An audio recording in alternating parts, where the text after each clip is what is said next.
इस वक्त मैं हूँ जिरांग में। जिरांग मोनेस्ट्री के जो हॉस्टल है उसके ठीक सामने खड़ा हूँ। 12 बज चुका है और संभवतः यहाँ पर मोनेस्ट्री भी शायद बंद हो चुका है। तो देखते हैं, इंतज़ार करते हैं और उसके बाद हम लोग मोनेस्ट्री में चलते हैं। तब तक आप लोग मंदसा से जो हम लोग यह जिरांग तक पहुँचे हैं उस रास्ते का दृश्य को देखते हुए एंजॉय कीजिए। तब तक हम लोग मोनेस्ट्री खुलने का इंतज़ार करते हैं।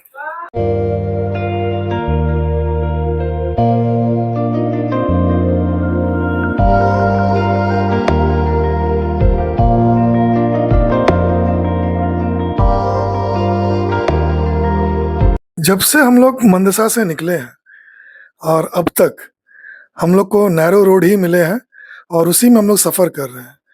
लेकिन सामने का जो सीन आपको स्क्रीन में दिख रहा होगा, ये बहुत ही सुंदर है, जो कि अभी हम लोग यहाँ पर देख रहे हैं।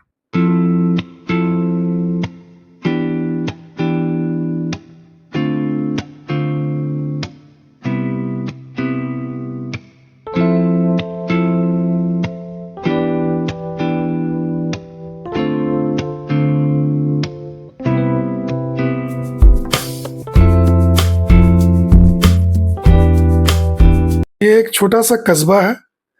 इस कस्बे के अंदर से हम लोग को राइट लेना है, जैसा कि गूगल माता हमें यहाँ पर बता रही है। क्योंकि हम लोग जो आज का जो ट्रैवल पर निकले हैं वो गूगल के सहारे ही हम लोग निकले हैं और गूगल के सहारे ही हम लोग इस ट्रैवल को पूरा भी करेंगे। यहाँ से हम लोग राइट को लेंगे जिरांग के लिए, लेकिन उससे पहले हम लोग यहाँ पर किसी लोकल से पूछेंगे कि भाई जिरांग का रास्ता सही है या गलत। बाबू जिरांग मोनेस्ट्री వెళ్ళడానికి దారి ఇదేనా? जिरांग मोनेस्ट्री గంటాది ఎంత దూరం ఉంటుంది? చాలా దూరం 18 కిలోమీటర్లు గంట ఇది ఏదంటే వాళ్ళకి अरे 78 किलोमीटर मोनेस्ट्री। जब से हम लोग मंदसा से चले हैं सड़क काफ़ी बढ़िया मिला। हालांकि सकरा था लेकिन बढ़िया था। लेकिन जहाँ से हम लोग राइट टर्न लिए हैं वहाँ से चलने के बाद से मैं देख रहा हूँ कि सड़क काफ़ी ख़राब है। अब देखना ये है कि ये सड़क जिरांग तक इसी तरह रहता है या कुछ दूर तक ऐसा रहता है, फिर सड़क नॉर्मल हो जाएगा। ये अभी हम लोग को देखना पड़ेगा। करीब करीब हम लोग 3-4 किलोमीटर चल चुके हैं। सामने का सीनरीज तो चेंज हुआ है और काफ़ी सुंदर सीन सामने में दिख रहा है, जैसा कि आपको भी यहाँ पर स्क्रीन में दिख रहा होगा। लेकिन रास्ते का हाल अभी भी उतना ही ख़राब है। यह बात आपको कांपते हुए स्क्रीन्स जो आपको सामने दिख रहा है उससे एहसास होता होगा।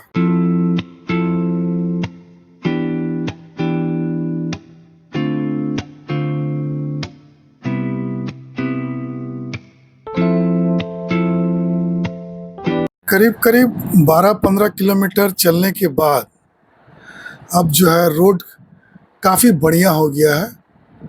साथ ही साथ सामने के नज़ारे भी बहुत सुंदर हो गए हैं।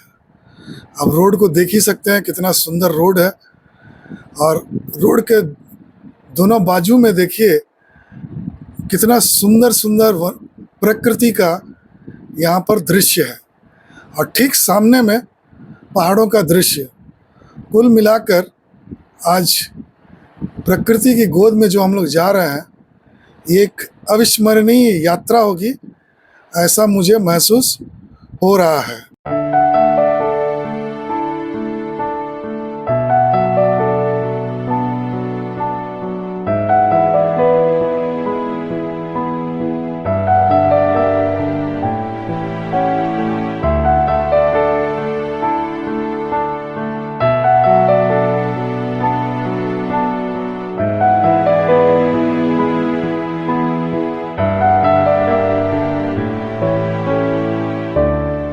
अभी जिस रोड पर हम लोग चल रहे हैं ये ईस्टर्न घाट के रोड हैं।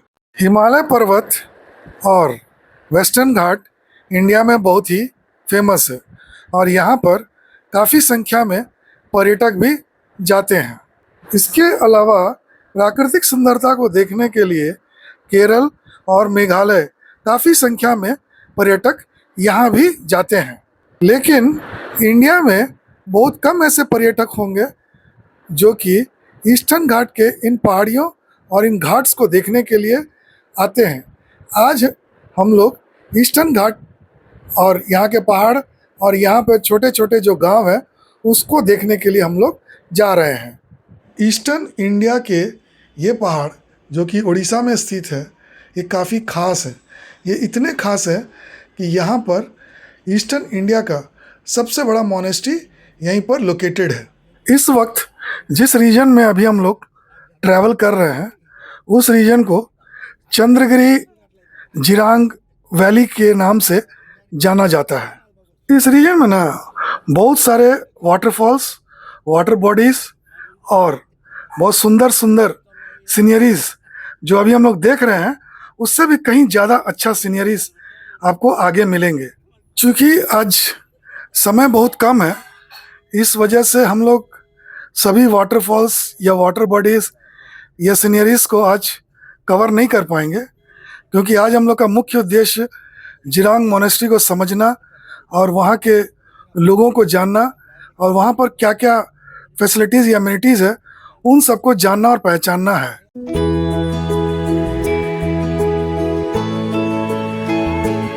जिरांग से सबसे नज़दीकी रेलवे स्टेशन पलासा है, लेकिन मुख्य रेलवे स्टेशन अगर कहा जाए तो उस तरफ भुवनेश्वर, इस तरफ विशाखापट्टनम और बरहमपुर रेलवे स्टेशन जो है मुख्य है। जो कोई भी हवाई यात्रा कर जिरांग पहुंचना चाहते हैं वो भुवनेश्वर पहुंचकर वहां से टैक्सी ले सकते हैं या विशाखापट्टनम पहुंचकर वहां से टैक्सी या कैब ले सकते हैं।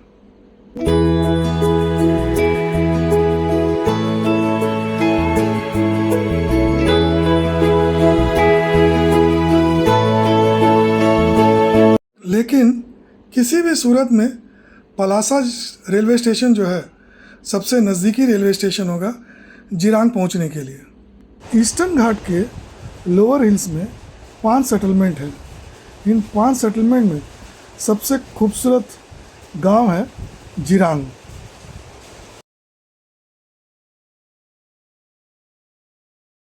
चाइना ने जब तिब्बत पर 1959 में अटैक किया था उस समय करीब करीब 85,000 तिब्बतियंस जो कि रिलीजियस और पॉलिटिकल नेचर के थे उन लोगों ने चंद्रगिरी में, जो कि 87 किलोमीटर दूर है बरहमपुर से, जो कि उड़ीसा में स्थित है, इन लोगों ने आकर यहाँ पर 5 सेटलमेंट में अपने आप को स्टेबलाइज़ किया।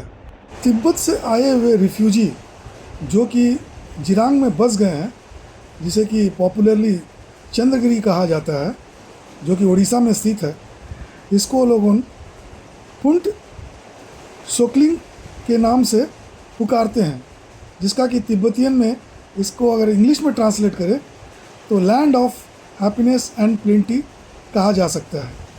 अभी हम लोग जिस विलेज को देखने के लिए जा रहे हैं जिरांग, वो बेसिकली ईस्टर्न इंडिया में उड़ीसा स्टेट में गजपति डिस्ट्रिक्ट में चंद्रगिरी के नाम से फेमस है और उसी में एक छोटा सा गांव है जिरांग। प्रकृति की सुंदरता को देखने के लिए जब हम चलते हैं और कहीं जाना होता है तो जितना मुश्किल प्रकृति की गोद में जाने में होता है, मुझे लगता है उससे कहीं ज़्यादा अधिक मुश्किल वहाँ से वापस आने में भी होता होगा, ऐसा मुझे प्रतीत होता है।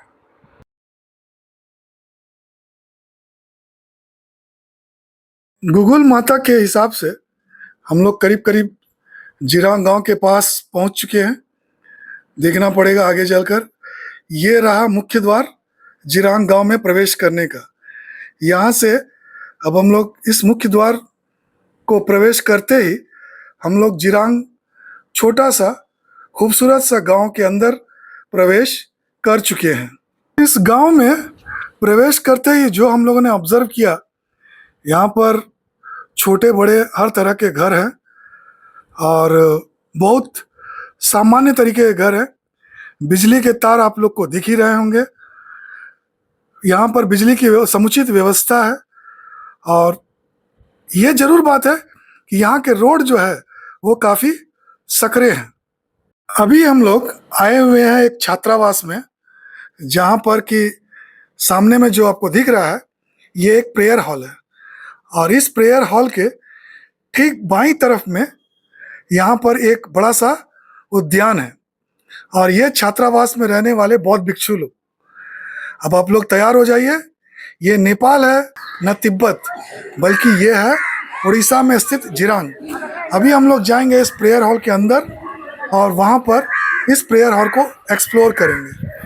लेकिन अभी देखना होगा कि ये प्रेयर हॉल बंद है या फिर सामने का दरवाज़ा जो दिख रहा है बंद जैसा, ये बंद है, ये अभी देखना पड़ेगा। जैसे ही हम लोग अंदर आए, अंदर आने के बाद हम लोग को देखने को मिला बुद्धिस्ट कल्चर और एक अद्भुत और अलौकिक शांति। यहाँ जो शांति हमें मिली है इसे शब्दों में बयां करना बड़ा मुश्किल है, इसे केवल महसूस किया जाता है। ठीक सेंटर में पद्म संभवा, गुरु पद्म संभवा का एक चित्रपटल रखा हुआ है और हॉल के दोनों तरफ जो मॉन्क्स है उनका मेडिटेशन और शिक्षा के लिए और प्रार्थना के लिए बेंचेस लगे हुए हैं। इस प्रेयर हॉल में हम लोगों ने चारों तरफ जब देखा तो हम लोग को ऐसा लगा कि ये complete prayer hall Tibetan culture को प्रस्तुत कर रहा है। बड़ा अच्छा होता अगर हम लोग इस प्रेयर हॉल के अंदर मॉन्क्स को ट्रेनिंग करते हुए देखते। ये लगता है बच्चों के लिए यहाँ पर खेलने वगैरह का कुछ बनाया गया, अच्छा ग्राउंड वगैरह बनाया गया है। सबसे आश्चर्य का बात यह है इतने इंटीरियर में इतना अच्छा अरेंजमेंट वाकई अपने आप में एक सोचने वाली बात है।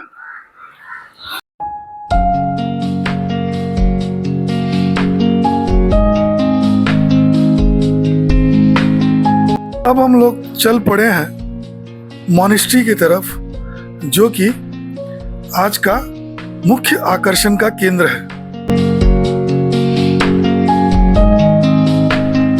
छात्रावास में हम लोग को ये जानकारी मिली कि ये जो मॉनेस्ट्री है जिसमें कि अभी हम लोग जा रहे हैं देखने के लिए, इसका इनॉग्रेशन 2010 में तिब्बतियन गुरु दलाई लामा के द्वारा किया गया।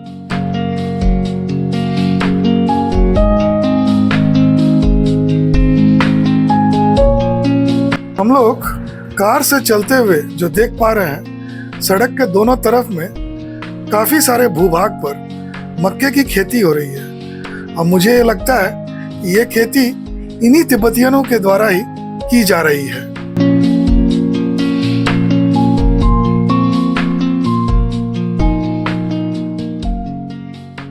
ये काफी अच्छा होता कि यहाँ पर कोई रहने का अरेंजमेंट होता और हम लोग एक दो दिन यहाँ पर रह पाते और इसको बढ़िया से एक्सप्लोर कर पाते।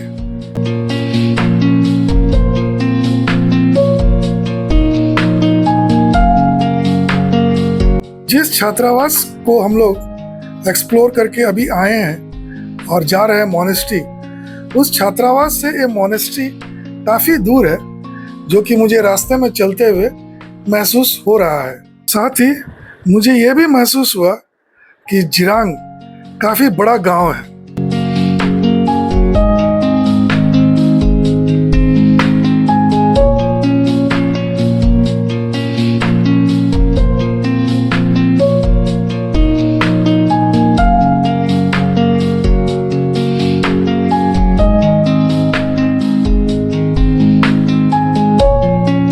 वातावरण को देखकर ऐसा महसूस हो रहा है कि जैसे हम लोग मॉनेस्ट्री के मुख्य द्वार तक पहुंच गए। ये रहा मोनेस्ट्री का मुख्य द्वार और बाईं तरफ में एक बहुत बड़ा सरोवर है, ये जो सामने आपको यहाँ पर दिख रहा है। और ये मैं फील कर रहा हूँ यही सरोवर का पानी जो है पूरे जिरांग में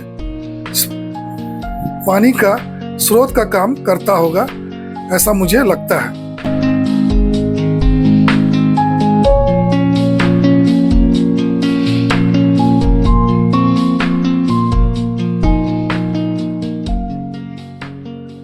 ये जो सरोवर आपको दिख रहा है ये काफी बड़ा है, क्योंकि इसे क्रॉस करने में हमें काफी समय लगा।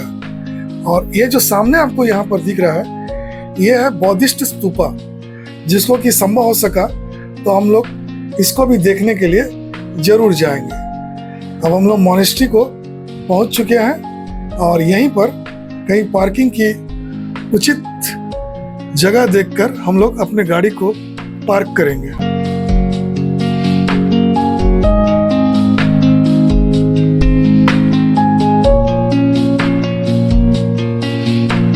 बाहर से देखने में ये कोई बहुत बड़ा महाविद्यालय जैसा प्रतीत हो रहा है। यहाँ पर बाहर में ही बहुत बड़ा गार्डन वगैरह भी है, पार्किंग की समुचित व्यवस्था है। चूंकि आज बहुत सारे विजिटर आ गए हैं, रविवार का दिन है, इसलिए कुछ पार्किंग में दिक्कतें हैं, क्योंकि ओवर क्राउडेड आज थोड़ा यहाँ पर दिख रहा है। सामने जो आपको दिख रहा है ये मोनेस्ट्री में प्रवेश करने का मुख्य द्वार है।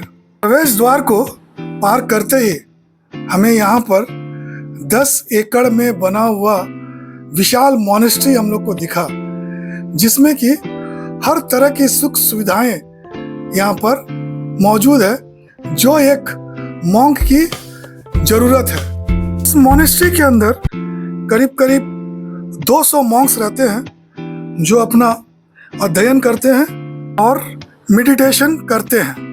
इस मोनेस्ट्री में जैसा कि हम लोग देख पा रहे हैं एक बड़ा मेडिटेशन हॉल है, जिसमें कि अभी हम लोग थोड़ा देर में जाएंगे। और बहुत सारे छोटे छोटे मंदिर हैं, इंस्टीट्यूशंस है। इसके अलावा एक विशाल हॉस्टल है जो कि काफी डिसिप्लिन हम लोग को यहाँ पर दिखा है। हमारे देश के हर महाविद्यालय को यहाँ पर आकर डिसिप्लिन और एडमिनिस्ट्रेशन को देखना चाहिए और उनसे सीखना चाहिए। मोनेस्ट्री में जो वॉकवे है, वॉकवे के दोनों तरफ में बहुत ही विशाल गार्डन है, जिसमें हर तरह के पेड़ पौधे यहाँ पर हमें यहाँ दिख रहे हैं। काफ़ी सारे विजिटर्स आज यहाँ पर आए हुए हैं और मुझे ये लगता है कि हमेशा यहाँ पर विजिटर्स आते रहते हैं, लेकिन इसके बावजूद इसका मेंटेनेंस या इसका रख रखाव में कहीं कहीं चूक हमें नहीं दिखी। यह मोनेस्ट्री गुरु पद्म संभवा महावीरा को समर्पित है, जो कि ओडियाना में जन्म लिए थे। और यहाँ के लोगों का मानना है कि 7th सेंचुरी में बुद्धिज्म को तिब्बत में काफी इन्होंने स्प्रेड किया था।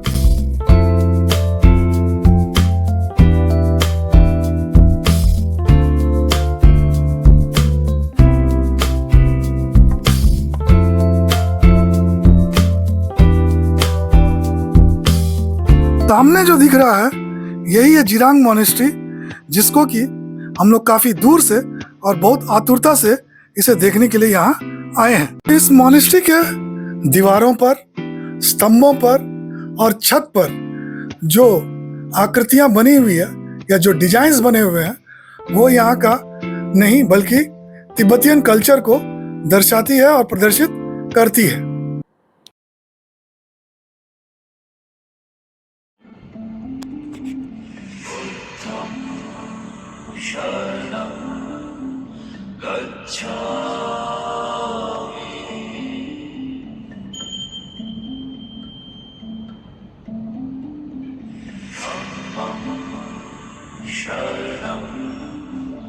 यहाँ पर जो सामने जो दिख रहा है वाइट कलर का गांच में छिपा हुआ, ये है यहाँ का गेस्ट हाउस। यहाँ पर लोग आके रुकते भी हैं। 12 रूम है और 750 से 1500 का भाड़ा टैरिफ बता रहा था। जहाँ तक मुझे मालूम है कि 1500 है, लेकिन यहाँ के लोग बता रहे थे कि 750 है। शायद हो सकता खाली है इसलिए ऐसा हो। यहाँ पर आने के बाद मुझे पता चला कि यहाँ पर इस जगह को मिनी तिब्बत क्यों बोला जाता है। का एक मान के चलिए कि एक तिब्बतियन कॉलोनी यहाँ पर बसा हुआ है और यहाँ उसका मंदिर है। अब देखिए पूरा इन्वायरमेंट केवल तिब्बतियंस लोग ही है, जो नेपाल वगैरह से भी आए हुए हैं और भी बहुत सारी जगह से लोग आए हुए हैं। इसके बारे में मैंने डिटेल्स आप लोगों को बता ही चुका हूँ। अब यहाँ आने के बाद बहुत अच्छा लगा। बहुत सारे विजिटर्स यहाँ आए हुए हैं, क्योंकि आज रविवार का दिन है इसलिए बहुत सारे लोग आए हुए हैं। अब प्रोग्राम ऐसा है कि करीब 2 बज चुका है, तो हम लोग सोच रहे हैं कि अब खाना खाने के लिए चलते हैं। यहीं पर सुने हैं कि एक तो रेस्टोरेंट है, वहीं पर चलते हैं खाना खाने के लिए। दिनांग में जो हम लोग दर्शन करने के लिए आए, काफ़ी बढ़िया दर्शन हुआ। हाँ, इस बात का अफसोस रहा कि हम लोग जिस समय आए उस समय ये बंद था। 2 बजे खुलेगा, लेकिन हमारे सहयोगियों को भूख लग चुका है, तो अभी हम लोग सबसे पहले जाएंगे खाना खाने के लिए। जिरांग की इन खूबसूरत वादियों की लैंडस्केप्स और जो सीनरीज है, अपनी आंखों में और अपने दिल में बसाए हुए हम लोग अब वापस यहाँ से जा रहे हैं, क्योंकि यहाँ पर जो रेस्टोरेंट था वो हम लोग के खाने लायक नहीं है। तो इसलिए हम लोग जा रहे हैं पलासा, ताकि वहाँ कुछ बढ़िया खाना हमें मिल सके जो कि हम लोग खा सकें, क्योंकि यहाँ पर जो है कम्प्लीटली तिब्बतियन फूड, मोमोज और उसी टाइप के जो है खाना वगैरह यहाँ पर मिल रहा है, जो हमें उपयुक्त नहीं है। पलासा में हम लोग Vasavi tiffins and meals veg and non veg restaurant में आए हुए हैं अपना लंच करने के लिए। हम लोगों ने लंच का ऑर्डर दे दिया है। यहाँ पर हमारे सहयोगी लोग लंच को खा रहे हैं अपनी अपनी इच्छा के अनुसार, लेकिन मुझे यहाँ कुछ ठीक नहीं लग रहा है। ईरान में खाने का अच्छा ऑप्शन हम लोग को मिला नहीं, तो हम लोग करीब 70 किलोमीटर चले आए हैं पलासा। पलासा आप लोग सभी को मालूम है कि यहाँ पर दक्षिण भारत और उड़ीसा के बीच में छोटा सा जगह है, छोटा सा प्रांत है, जहाँ पर कि काजू बहुतायत में मिलता है और यहाँ पर प्रोडक्शन भी होता है। तो वहीं पर हम लोग आए हैं खाना खाने के लिए। यहाँ भी खाना बहुत अच्छा नहीं है, बहुत अच्छा नहीं है इन द सेंस यहाँ पर वेज और नॉन वेज मिक्स है। तो हम लोगों ने दही भात लिया है, बाकी लोग खाना खा रहे हैं। ऐसे खाना का क्वालिटी ठीक है, लेकिन वेज और नॉन वेज का मिक्सिंग नहीं होता तो बढ़िया रहता। भोजन हो गया है। भोजन करने के बाद थोड़ा सुस्ती लग रहा है। अब यहाँ पर पंचों की राय है कि काजू फैक्ट्री चला जाए। पलासा आया और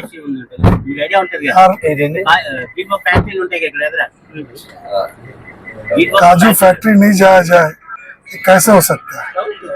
चल रहे हैं काजू फैक्ट्री, देखेंगे अगर कोई अच्छा लगेगा तो लिया जाएगा काजू।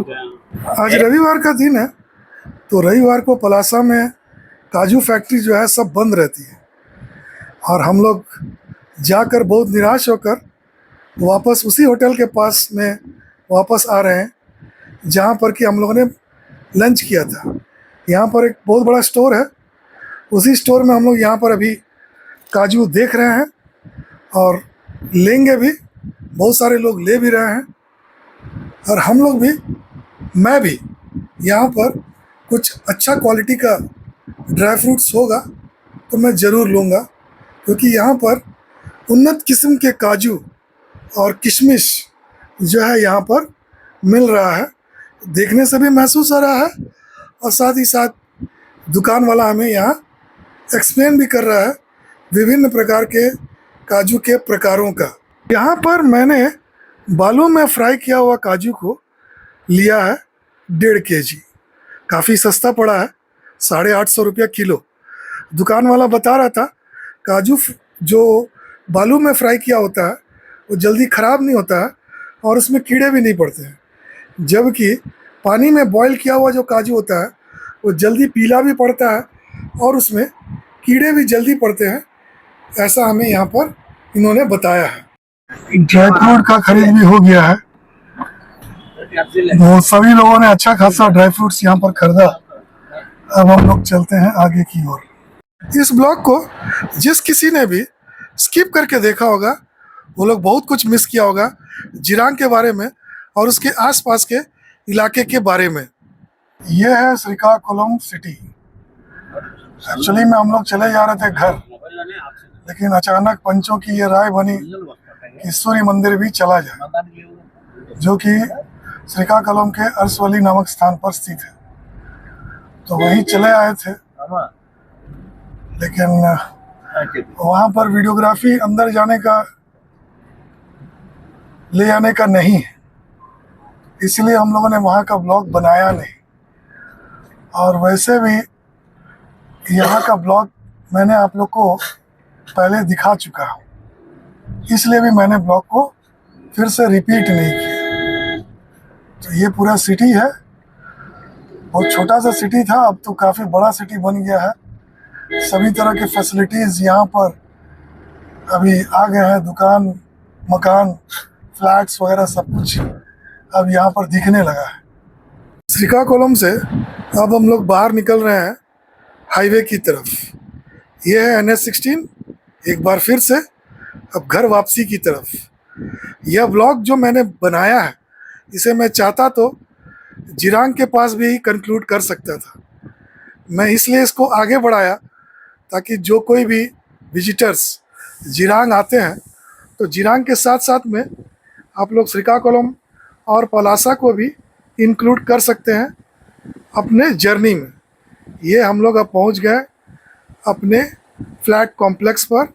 इस वक्त हो रहा है 7:30। सुबह हम लोग निकले थे 7 बजे और फिर वापस 7 बजे हम लोग घर पहुंच गए हैं। इस समय में हम लोगों ने 2 जगह को विज़िट किया, एक मंदसा, दूसरा है जिरांग।